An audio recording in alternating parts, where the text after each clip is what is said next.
Okay, imagine this is your first day alive and it's already a horror movie. You're born into a world that hates you, not just darkness, crushing, endless darkness.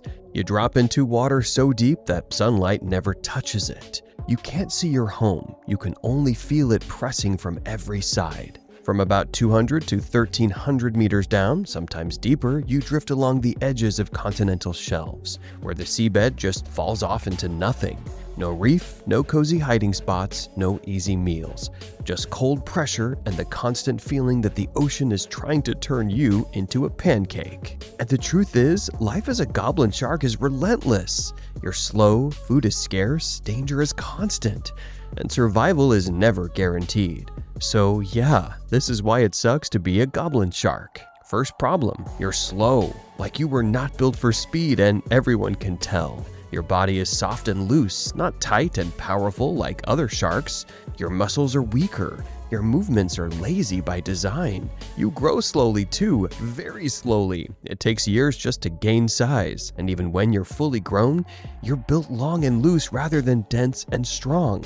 You can reach around 12 feet and weigh about 460 pounds, with some individuals stretching past 18 feet.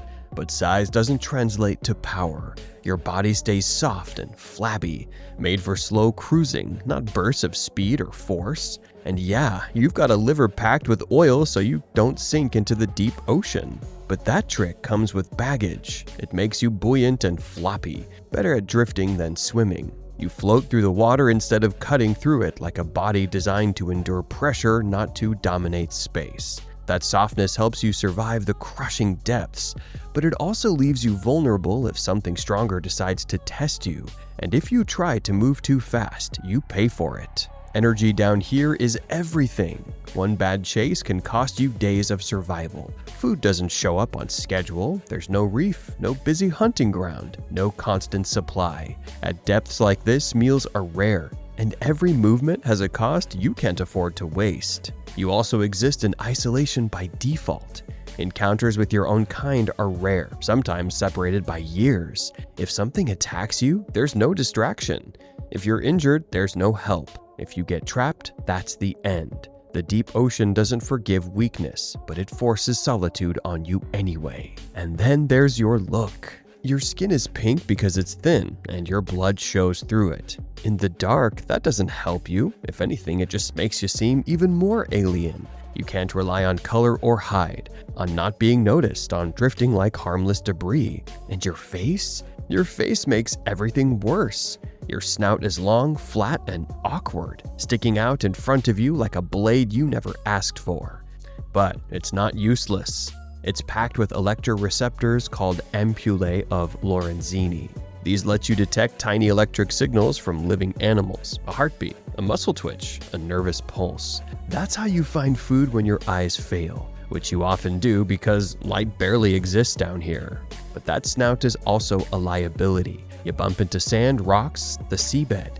You dig into the bottom without meaning to. Sometimes that uncovers hidden prey like small crustaceans. Sometimes it sends vibrations through the ground and alerts something much bigger. You never know which result you are getting.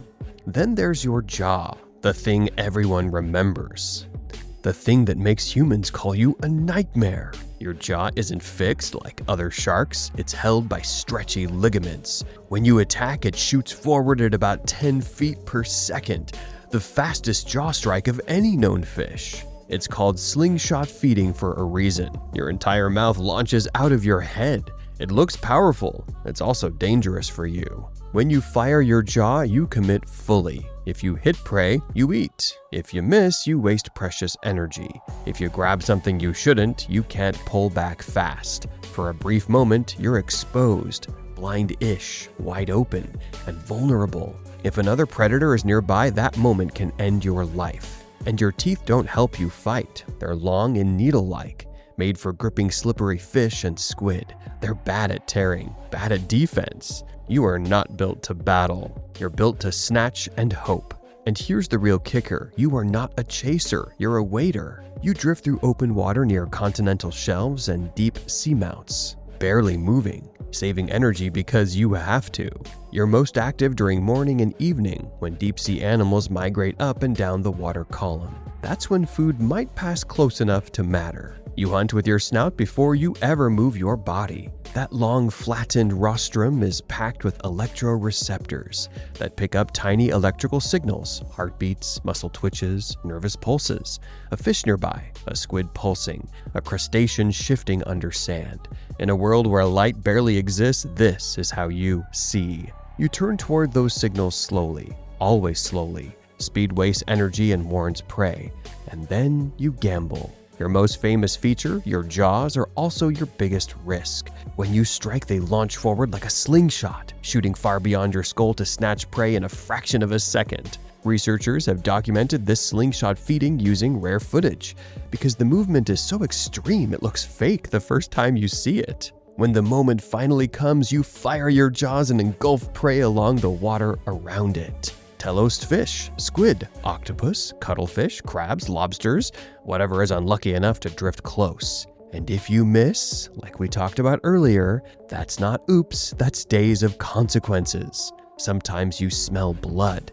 That should mean food, but it also means danger. Blood travels far in the deep, and other hunters notice it too, faster ones, stronger ones. You have to decide quickly, strike and risk being seen, or drift away and stay hungry. There's no safe choice. You can't outrun most threats.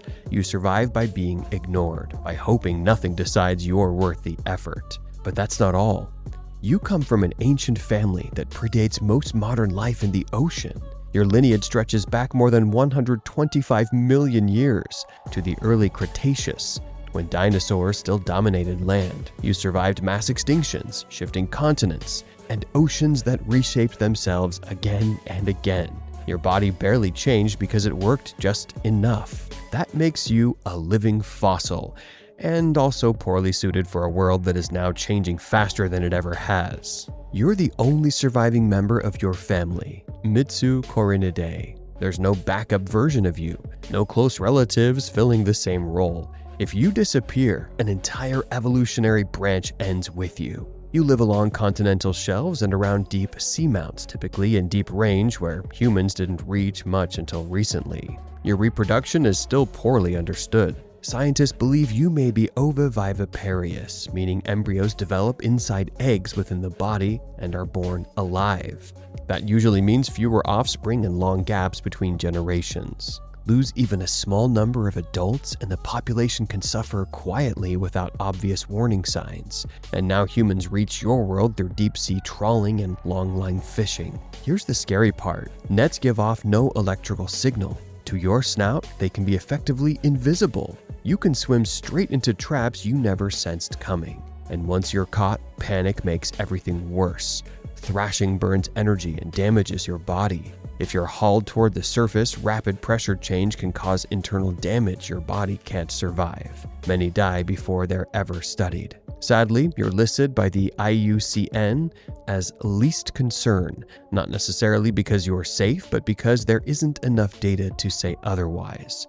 You're rarely seen, rarely counted, and poorly understood. Sometimes your jaws get taken by collectors. Your body becomes proof of a deep-sea monster, not a species struggling quietly at the edge of human expansion. And the wild thing, you're not even aggressive. You're not dangerous to humans. There are 0 recorded attacks. You're slow, specialized, and fragile in ways most people never consider. You survive by drifting, conserving energy, and being overlooked. Every day, you move through cold darkness, waiting for the next faint electrical signal, hoping it leads to food. Not a net, not the surface, and not the end. If you found this breakdown interesting, tell me in the comments. Do you think you'd survive down there with a body built like this? And if you want more deep-sea stories like this one, make sure to like, subscribe, and stick around, because there's a lot more hiding in the dark.